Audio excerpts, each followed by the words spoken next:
27वां अध्याय श्री कृष्ण का अभिषेक। श्री सुखदेव जी कहते हैं, परीक्षित, जब भगवान श्री कृष्ण ने गिरिराज गोवर्धन को धारण करके मूसलधार वर्षा से वृज को बचा लिया, तब उनके पास गोलोक से कामधेनु बधाई देने के लिए और स्वर्ग से देवराज इंद्र अपने अपराध को क्षमा कराने के लिए आए।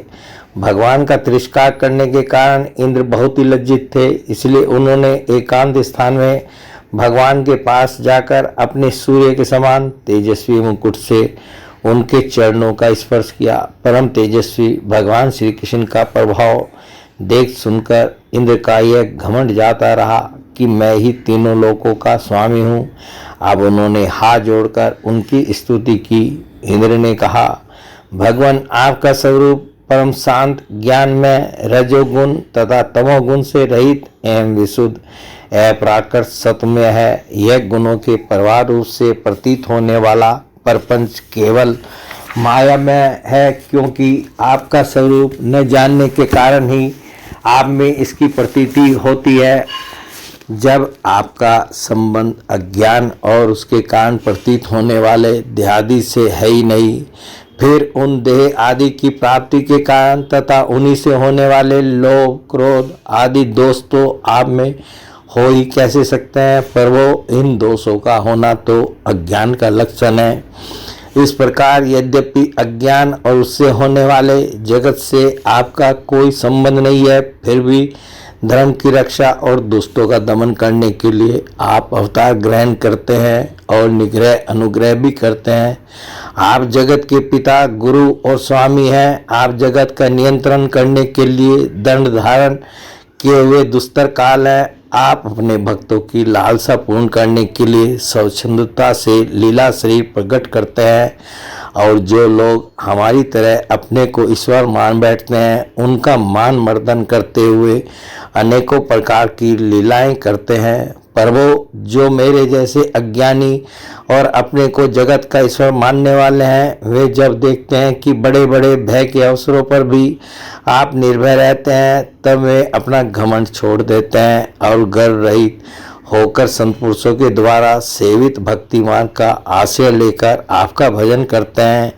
पर वो आपकी एक एक चेष्टा दुष्टों के लिए दंड विधान है। पर वो मैंने ऐश्वर्य के मत से चूर होकर आपका अपराध किया है, क्योंकि मैं आपकी शक्ति और प्रभाव के संबंध में बिल्कुल अनजान था। परमेश्वर, आप कृपा करके मुझ मूर्ख अपराधी का यह अपराध क्षमा करें और ऐसी कृपा करें कि मुझे फिर कभी ऐसे दुष्ट अज्ञान का शिकार न होना पड़े। स्वयं प्रकाश इंद्रियातीत परमात्मन, आपका यह अवतार इसलिए हुआ है कि जो असुर सेनापति केवल अपना पेट पालने में ही लगे रहे हैं और पृथ्वी के लिए बड़े भारी भार के कारण बन रहे हैं, उनका वध करके उन्हें मोक्ष दिया जाए।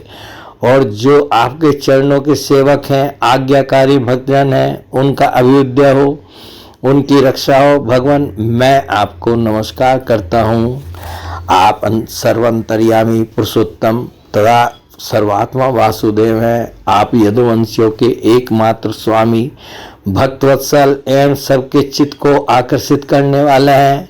मैं आपको बार बार नमस्कार करता हूँ। आपने जीवों के समान क्रमवश होकर नहीं, स्वतंत्रता से अपने भक्तों की तथा अपनी इच्छा के अनुसार शरीर स्वीकार किया है। आपका यह शरीर भी विशुद्ध ज्ञान स्वरूप है। आप सब कुछ हैं, सबके कारण हैं और सबके आत्मा हैं। मैं आपको बार बार नमस्कार करता हूँ। भगवान, मेरे अभिमान का अंत नहीं है और मेरा क्रोध भी बहुत ही तीव्र मेरे वश के बाहर है। जब मैंने देखा कि मेरा यज्ञ तो नष्ट कर दिया गया, तब मैंने मूसलधार वर्षा और आंधी के द्वारा सारे वृज मंडल को नष्ट कर देना चाहा, परंतु प्रभु, आपने मुझ पर बहुत ही अनुग्रह किया।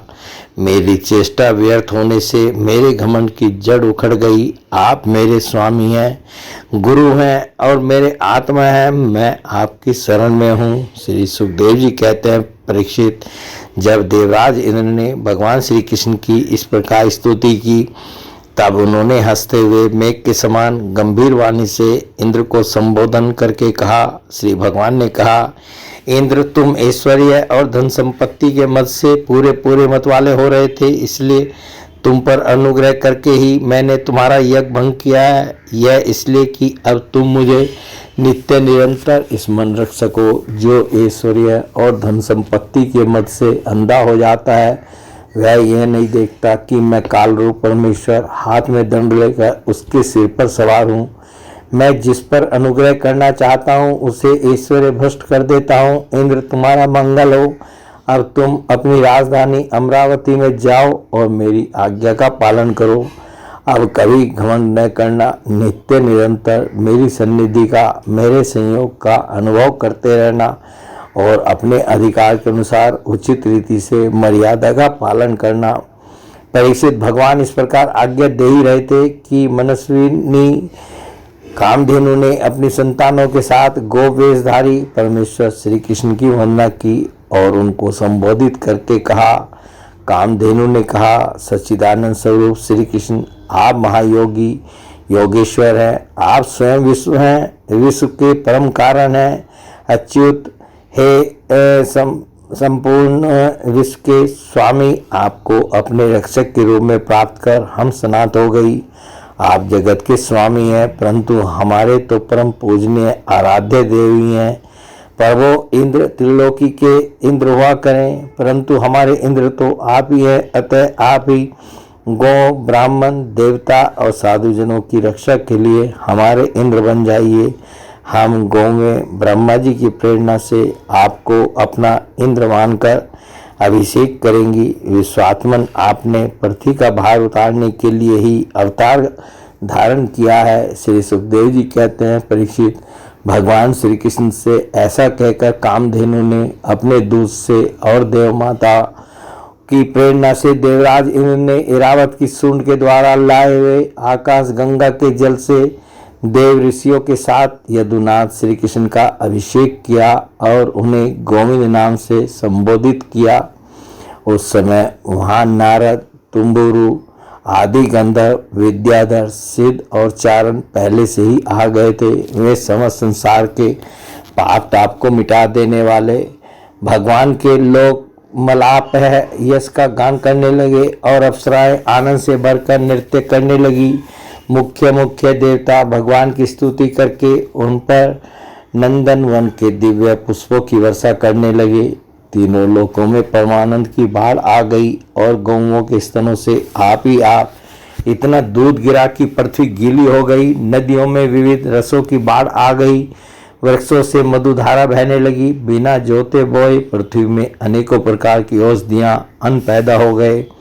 पर्वतों में छिपे हुए मणि माणिक्य स्वयं ही बाहर निकल आए। परीक्षित, भगवान श्री कृष्ण का अभिषेक होने पर जो जीव स्वभाव से ही क्रूर हैं, वे भी वैरहीन हो गए, उनमें भी परस्पर मित्रता हो गई। इंद्र ने इस प्रकार गौ और गोकुल के स्वामी श्री गोविंद का अभिषेक किया और उनसे अनुमति प्राप्त होने पर देवता, गंधर्व आदि के साथ स्वर्ग की यात्रा की। बोले भगवान श्री कृष्ण की जय।